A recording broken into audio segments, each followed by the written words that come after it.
Në të gjithë tekstin e projekt ligjit, ku shkruat 31/12/2025, zëvendësohet me 31/5/2026.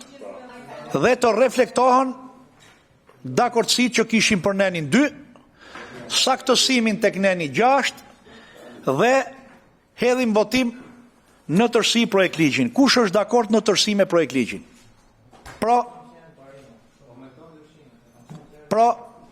kundër, s'ka, abstenim s'ka, miratohet edhe në tërësi projekt ligji. Tani të bëhet gati raporti, edhe teksti i zbardhur i projekt ligjit për Kuvendin e Shqipërisë dhe në datën 18 ftoj dhe opozitën, të bashkoj 84 vota kërkon ligji i amnistisë, po mirë do ishte ftoj dhe opozitën pse jo ky ligj do duhet kaloj me shumicën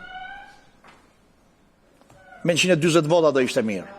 Do ishte mirë të kaloj me 140 vota. Unë do të jap votën time pro dhe atje, por do t'i them gjitha këto që dhe ata që na shohin nga televizori, qoftë ata që janë juristë, qoftë ata që përfitojnë drejt për drejt nga amnistia, ta dinë që amnistinë e keni ju si iniciativë, keni dhe forcën e kartonit, po s'po e bëni plot në këndvështrimin tonë, sepse ne si vullnet, Partia Demokratike, është që dashtrim më gjerë të rregullojë edhe handikapin e sistemit që nuk funksionon sistemi gjyqësor, dhe nëpërmjet mos funksionimit sistemit gjyqësor i sjell konsekuenca pasoja të dënuarve persona që janë në proces hetimi dhe gjykimi e në Shqipëri. rëndësishme zoti Ndoja është se atje do flasim gjithë për amnistin, se amnistit në përgjithësi janë momente ku deputetët flasin të gjithë, thuaj gjitha këto, për e rëndësishme është bashkësh votën me ne për amnistin. Kjo ka rëndësi.